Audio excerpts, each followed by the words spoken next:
newspaper from 1969 revealed itself to us decades later, we will someday know the inside of September 11th. The reasons for the staging of such a production go far back into time. Insurance policies covered nearly everything in the World Trade Center that was destroyed. But what if certain commodities could be removed in the nick of time? Gold and silver held by commercial banks and the COMEX exchange is said to have been stored beneath Ground Zero. This single cache belonging to the Bank of Nova Scotia was unearthed and made public. Was there more, and was it removed, remains a question. As last survivor William Rodriguez climbed the stairwell to rescue people, he remembers a very strange thing. As I stood there on the 33rd floor, I heard very strange noises on the 34th floor. Now, the 34th floor was an empty floor, a floor that did not have any kind of walls, or it was a construction floor. It was totally hollowed out. There was nothing there, and I heard very heavy equipment being moved around, and it sounded like dumpsters with metal wheels being moved around, and I got scared because I knew it was an empty floor. Nobody was supposed to be there. As a matter of fact, not even the elevators stopped there. You have to have a special access key to open the door on the 34th floor. So to find that there were strange noises there, and I continue actually bypassing that floor because I didn't dare to open the door on the 34th floor. Something told William Rodriguez not to mess with the 34th floor. I got scared. Yet William Rodriguez was not a man who was scared that day. He remained in a burning building against firemen's orders, endangering his own life as he saved the lives of others. What could have been happening on the 34th floor? For weeks, Scott Forbes had heard similar noises on the 98th floor above him. It must have been at least 4 to 6 weeks before 9/11. It was like rebuilding work going on upstairs. The tenants, the people from Aon who had been were moved somewhere else. The offices were just vacant. And there was a lot of heavy machinery building work going on. It was almost like pneumatic drills and lots of hammering, so much so that the floors were shaking. That's how noticeable it was. It was almost as if something heavy was being moved and then it was being taken off wheels, and it was like boom. Our floor underneath literally shook. You could feel the weight above you. That was how large it was. On one occasion, I opened a door to see what was going on, being nosy. When I opened the door, the whole office space was empty. There was nothing there at all. It was quite bizarre because it was just empty. Completely empty, barren, nothing, zero. Not even cables hanging from the ceiling, but there'd been these heavy noises and vibrations up above. It was really strange. And the noticeable dust in the building the week before. It was probably the week leading up to 9/11. Every morning I'd come in around 7 a.m. and the dust was incredible. It was filthy. It was like the cleaners weren't cleaning. Right where the windows were, there was a sill which enclosed radiators. I was sick to death of the dust which was appearing on the windowsills. It was dirty grey and very, very noticeable in that week leading up to 9/11. Where was that dust coming from? Grey dust Scott himself had to clean. Was it powdered cement? The steel columns of the Twin Towers formed an endo and exoskeleton. Had something been placed around the edge of the building, holes been drilled to contain it? Was the dust in those final days a telltale sign? As white elephants, the buildings were full of vacant offices. Tenants could be temporarily moved around for upgrades as Aon was, and a plan arranged to perfection. Was the strange construction that could be heard but not seen going on all over the towers?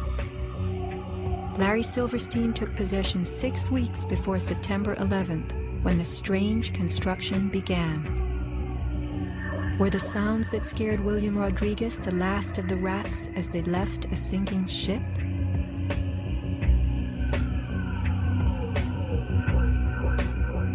By taking a day off, Scott Forbes saved his life. This woman was not so fortunate. She is 9/11's Iphigenia, calling soundlessly to people who could not help her. Christopher Hanley, trapped with 100 people on the 106th floor of Tower 1. Fire Department 408, where's the fire? Yeah, hi. I'm on the 106th floor of the World Trade Center. We just had an explosion up here. What building are you in, sir? 1 or 2? 1 World Trade. All right. Yeah, there's smoke, and we had about 100 people up here. Sit tight. Do not leave, okay? There's a fire or an explosion or something in the building. All right? I want you to stay where you are. Yes. Kevin Cosgrove, trapped on the 105th floor of the South Tower. There's smoke right there, 105, 2-5. It's really bad. It's black. It's iron. My wife thinks I'm all right. I called her and said I was leaving the building. I was fine, and bang. It's the 3 of us, 2 broken windows. Oh, God!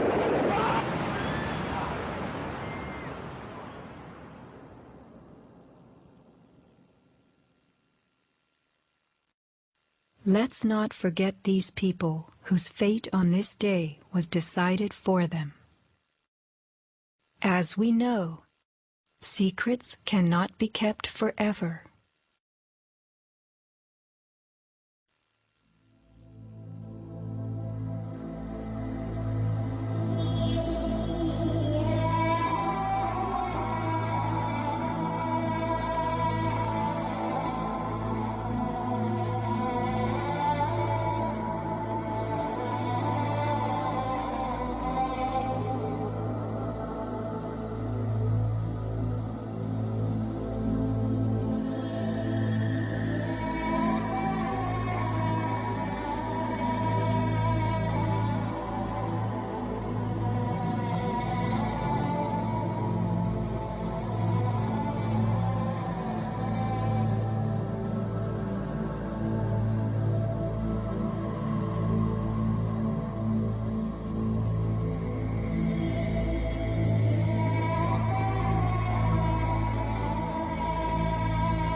When I reach the place I'm going, I will surely know my way, and I will turn and look inside me and bid farewell to one more day. Every light begins with darkness. Every flower is once a seed, and with the sun and wind to taste us, we are bound to be released.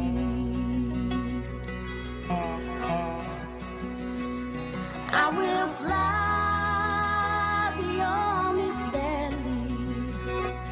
I will open up the gate.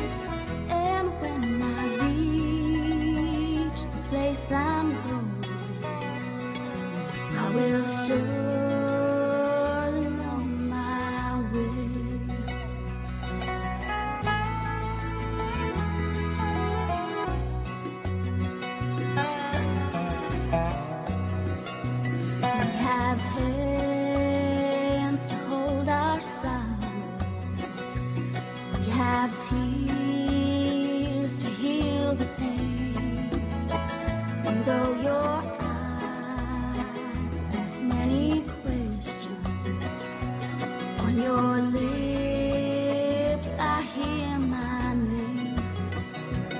I was born without a whisper. I was born beneath the rain. But when I reach the place I'm going, I will surely know my way. I will surely know my way.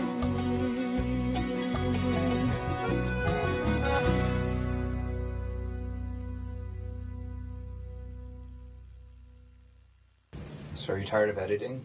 Me? Yes. No. Are you filming me?